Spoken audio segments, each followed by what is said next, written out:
पहिलगामचे जे पर्यटक असतील आणि दहशतवाद्यांच्या एक एक गोळ्यामध्ये ज्यांचा मृत्यू झाला त्या सगळ्यांना आम्ही बलिदान म्हणतो. त्यांचं बलिदान हे आम्हाला हे शहीदाच्या सोबतचं बलिदान आमच्यासाठी आहे. आणि महात्मा गांधी हे स्वातंत्र्यानंतरचा पहिला दहशतवादी हल्ल्यामध्ये बळी झालेला व्यक्ती होता. तिथपर्यंतच्या सर्व आम्ही हुतात्म्यांना देखील जय जवान म्हणत असताना त्यांना देखील अभिवादन करतो. तर दुसरीकडे जय किसान आज शेतकरी अहवाल दिलाय. आमचा लष्करातला मिलिटरीतला माणूस हा सरहद्दीवर लढतोय तर आमचा शेतकरी हा धुऱ्यावर लढतोय. लाखो जण मेले तर चालतील मात्र लाखोंचा पोशिंदा मेला नाही पाहिजे ही शेतकऱ्यांच्या बद्दलची आमची संवेदना आहे. काय म्हणाले होते तुम्ही की शेतकऱ्यांची कर्जमाफी करू. काय म्हणाले होते तुम्ही की महिलांना ज्या लाडकी बहीण आहे तिथे 1,500चे 2100 रुपये करू. काय म्हणाले होते तुम्ही 2 सिलेंडर आम्ही टिकली पडली. काय म्हणाले होते तुम्ही तर शेतकऱ्यांच्या शेतमालाला टिकली पडली. आता यातलं तुम्ही काहीही केलं नाही. आणि जे अमित शहा परवा नांदेडमध्ये जे आले होते ते अमित शहा महाराष्ट्राचे सर्व आहे असं म्हटल्यास अतिशयोक्ती होणार नाही. महाराष्ट्रातलं मुख्यमंत्री हे रबर स्टॅम्प आहे. उपमुख्यमंत्री दोन्ही हे रबर स्टॅम्प आहे.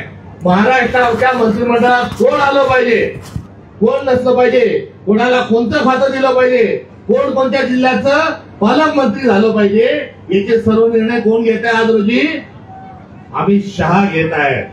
आणि असे अमित शहा बाकी तर या सगळ्या कठपुतल्या आहेत. मात्र मूळ कठपुतलीचा जो खेळ आणि कोणाच्या हाताने जो खेळला जातो त्या माणसाचं नाव आहे अमित शहा. आणि अमित शहा हे परवा नांदेडमध्ये आले होते. आणि नांदेडमध्ये येत असताना ते विसरले की निवडणुकीच्या प्रचारासाठी ते आले होते. आणि तेव्हा त्यांनी मोठ्या मोठ्या घोषणा दिल्या. शेतकरी सन्मानची घोषणा केली कर्जमाफीची घोषणा केली आणि इतर अनेक घोषणा केल्या. मात्र परवा आले त्याच्यावर एक सुकार शब्दही बोलले नाही. अमित शहा तुम्ही देशाचे गृहमंत्री आणि देशाचे गृहमंत्री नांदेडमध्ये आल्यानंतर त्यांनी काय सांगायला पाहिजे होतं त्यांनी काय उत्तर द्यायला पाहिजे होती. पाकिस्तान पासून पहलगाम जे आहे हे 300 किलोमीटर आहे. हे दहशतवादी 300 किलोमीटर आत कसे घुसले. त्यांनी चुन की आपल्या भारतीय नागरिकांना कसं मारलं याचं उत्तर त्यांनी द्यायला पाहिजे होतं.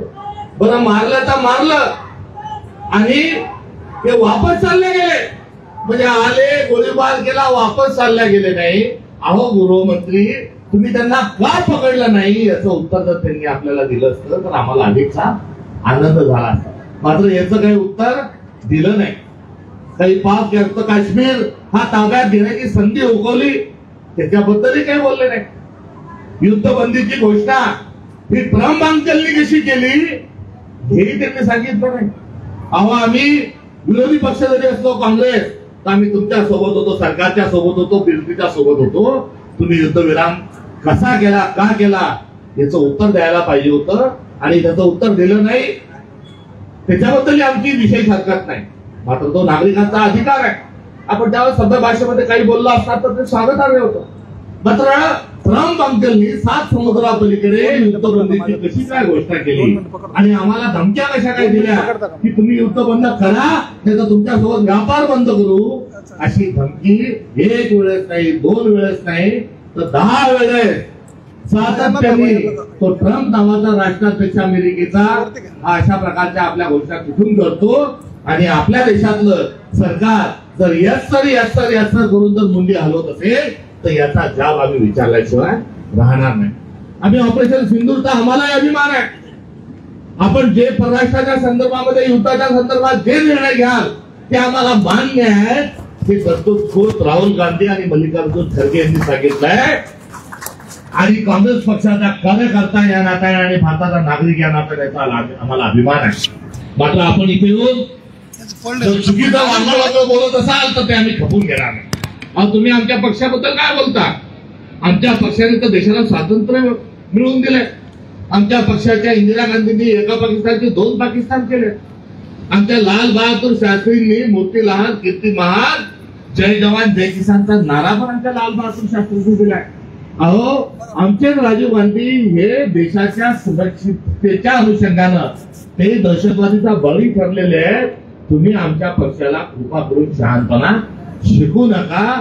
आणि राहिला प्रश्न तुमचा आणि मुस्लिम लीगचा, ती जी जिन्नाची जी पार्टी आहे, जी परवेज मुशर्रफची पार्टी आहे, जी नवाब शरीफांची जी पार्टी आहे, ज्या नवाब शरीफकडे मोदी साहेब तुम्ही बिर्याणी खायला गेले होते, या पक्षाचे आणि तुमचे जिन्ना साहेबांचे आणि तुमच्या तर बहुत पुराना याराना है, बहुत पुरानी दोस्ती है भाजपची आणि मुस्लिम लीगची.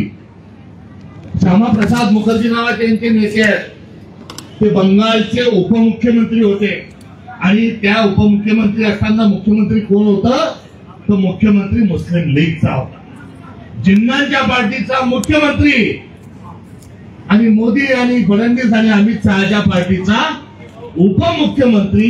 असं हे गठबंधन स्वातंत्र्याच्या आधीच्या काळातही होतं आणि स्वातंत्र्याच्या नंतरच्या काळात एका राष्ट्राचे दोन राष्ट्र करत असताना द्विराष्ट्र पद्धतीचा जो सिद्धांत मांडला, हाही जनसंघाच्याच लोकांनी, राष्ट्रीय स्वयंसेवक संघाच्याच लोकांनी, म्हणजे भाजपच्याच लोकांनी मांडला. आणि आज पाक व्याप्तच्या अनुषंगाने आमच्यावर जर बोलत असाल तर इतिहासाचे पानं आम्हालाही पलटून पाहावे लागतील आणि लोकांपर्यंत हे सर्व संदर्भ हे आम्हाला पोहोचवा लागतील. आज काय चाललंय, आम्ही तुमच्या सोबत आहोत, तुम्ही आमच्यावर टीका करता. राष्ट्र म्हणून आपण सर्वजण एक राहू, ही आमची भूमिका आहे. मात्र आपण पाकिस्तानवर गोळीबार तर करतच नाही, उलट आमच्यावर बॅकफायर करता. अहो तिकडे जाऊन शंकरनाथ करा ना, नांदेडमध्ये येऊन पुंगानी वाजवायचं काय काम. हाही प्रश्न या निमित्तानं आमचा आपल्या सगळ्यांच्या साक्षीनं हा उपस्थित होतो. त्यामुळे अमित शहानी या 3 दिवसाच्या त्यांच्या दौऱ्यात शेतकऱ्यांची कर्जमाफी केली असती तर आम्ही त्यांना धन्यवाद दिले. त्यांनी येऊन आमचा ट्रम्पचा काही संबंध नाही, आम्ही युद्धबंदी केली, मोदी साहेबांनी केली हे सांगितलं असतं तर आमची त्यावरही कुठल्या प्रकारची हरकत नव्हती. तुम्ही लाडक्या बहिणीचे 2100 रुपये 2 सिलेंडर मोफत मिळतील महाराष्ट्र सरकारकडून हे सांगितलं असतं तर आम्हाला आनंद झाला असता. मात्र यांचं त्यांनी त्यातलं एकातलंही काही केलं नाही. आणि मध्ये शंकनाथ, आणि शंकनिघात कोण करतात आहे तर जे कालपर्यंत काँग्रेसचे आमचे नेते होते हे शंकनाथ करतात. त्याच्याबद्दलही मला दुःख होत आहे. ते पक्षाचे एकेकाळचे नेते आहेत. महाराष्ट्रात असताना अशोकरावजी हे महाराष्ट्र केसरी होते. कसे महाराष्ट्र केसरी होते, ते आले आमदार की झाले मंत्री, आले निवडून की झाले प्रदेश अध्यक्ष, झाले मुख्यमंत्री, झाले खासदार, आणि त्यांचा चांगला मोठ्या प्रकारचा दबदबा हा महाराष्ट्रामध्ये हा होता. तर त्यांचे वडील काँग्रेसचे दिवंगत नेते शंकरराव चव्हाण साहेब हे हिंद केसरी होते, देशाचे संरक्षण मंत्री होते, देशाचे गृहमंत्री होते.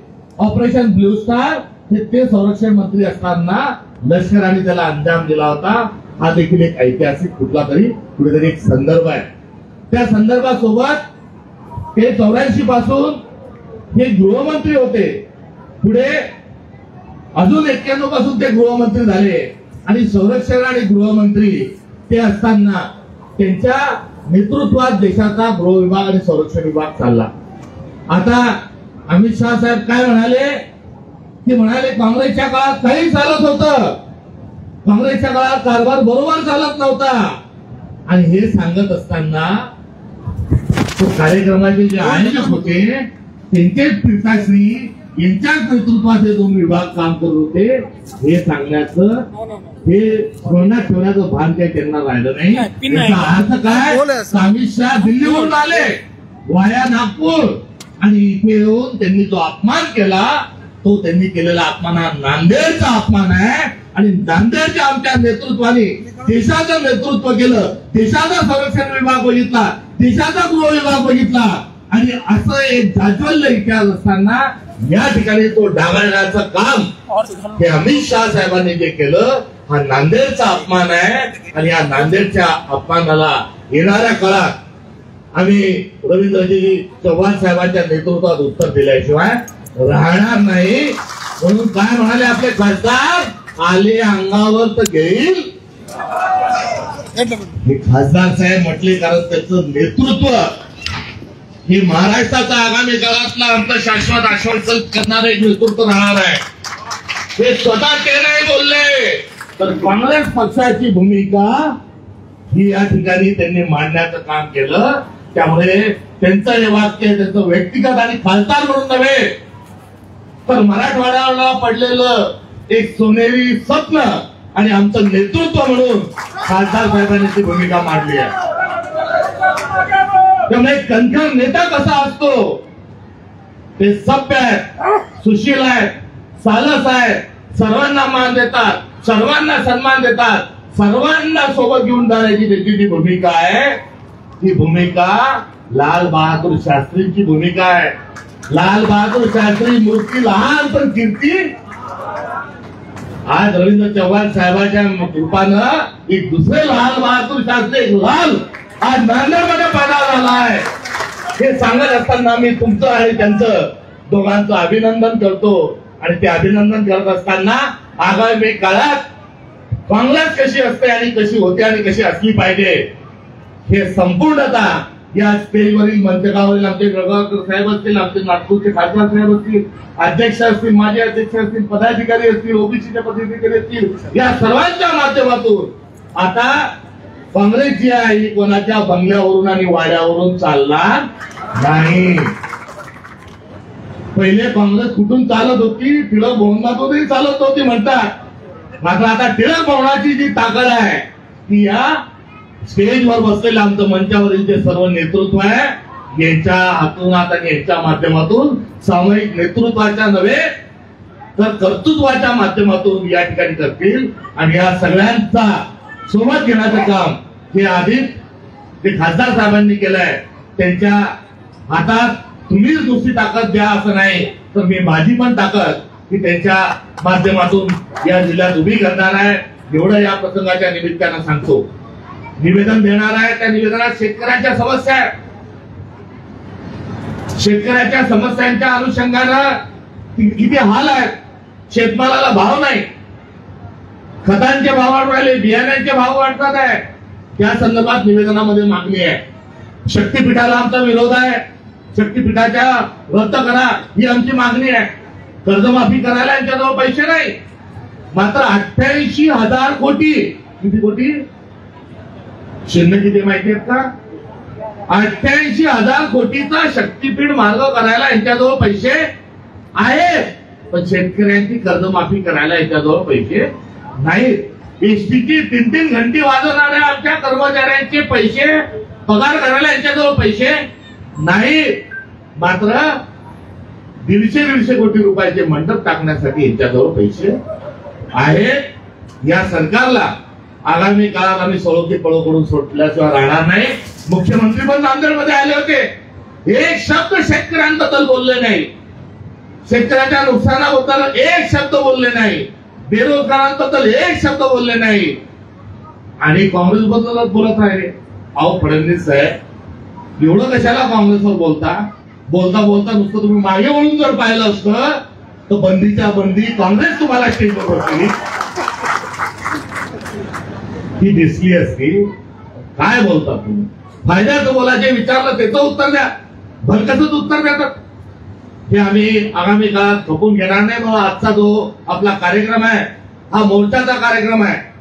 मात्र या मोर्चामध्ये जर हे सगळे प्रश्नांची उत्तर दिल्या गेली नसती तर कुठेतरी चूक झाली असती. आज भाजपच्या अनेक लोकांचे मला फोन आले, खासदार साहेब, रवींद्रजी, आणि म्हणाले की तुम्ही येता काय आमच्या घरी चहा आलाय, आम्हाला तुमच्या पक्षात प्रवेश करायचा. मी म्हटलं आम्ही जय जवान जय किसान साठी येतो, पक्षात कसं काय प्रवेश द्या? नाही म्हणे, आता आम्हाला काही इथे चान्स राहिला नाही. आता हम करतो कायदा नावाचा एक विषय आमच्या नांदेडमध्ये सुरू झालेला आहे.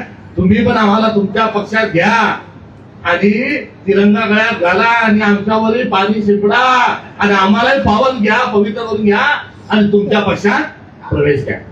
घ्यायचा का त्यांना आपल्या पक्षात प्रवेश? भाजपचे लोक येऊ येऊ म्हणतात, त्यांना घ्यायचं का? आता आम्हाला कोणाचीही गरज काँग्रेसचा सामान्यातला सामान्य कार्यकर्ता या ठिकाणी शक्तीने उभा राहील हे आगामी काळात या मातीत आपल्याला बघायला मिळणार आहे। त्यामुळे अब तुम्हारे हवाले वतन साथी हो और देश की रक्षा कौन करेगा, नांदेड़ की रक्षा कौन करेगा। ही भूमिका आपण जे स्वीकारले त्याच्याबद्दल अभिनंदन करतो। आणि म्हणे शंखनाद, अहो शंख कुठे वाजवायचा असतो, काय वाजवायचा असतो, कधी वाजवायचा असतो, लढाईत वाजवायचा असतो, त्याचं पावित्र्य आहे। आता बाटेल बोटेल माणसाकडून हवा फुटली, शंख वाजत, शंख वाजवायला सत्य पाहिजे, सत्व पाहिजे, ते नसल्यामुळे शंखचा फूस वाजलाच नाही। आणि शंखनादाच्या घोषणा करणाऱ्यांनी कार्यक्रम घेतला आणि हवा फुकली तो पुंगानी चालवाला। आता ही पुंगानी कुठं वाजवायची, तर ती जत्रातच वाजवा लागते। पुंगानी कुठे वाजवतो आपण, जत्रात वाजवतो। पुंगानी युद्धाच्या लढाईमध्ये काही वाजवल्या जात नाही। आता तुम्ही आमच्याकडे असताना महाराष्ट्र केसरी होते, महाराष्ट्राच्या कुस्त्या खेळत होते, महाराष्ट्राचे निर्णय घेत होते, आणि आता जत्रेमध्ये दंड ठोकू राहिले, पुंगाण्या वाजवू राहिले। आता हिंद केसरी माणूस, माजी मुख्यमंत्री माणूस आता जत्रेत जाऊन कुस्त्या खेळू राहिला।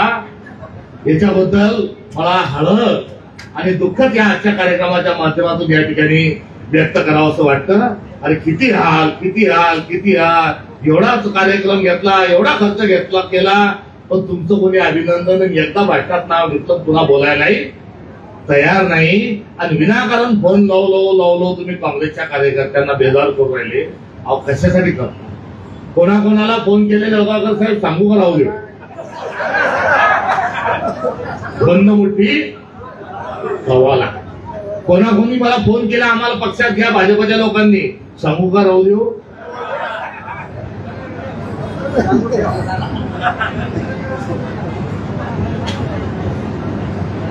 आता त्या लोकांनी काय काय सांगितलं, त्यांनी सांगितलं की दिल्या घरी आम्हाला नाक बेजार करू नका। आणि आता परिवर्तनाचे वारे खासदार जो आहे हे आता व्हायला लागले।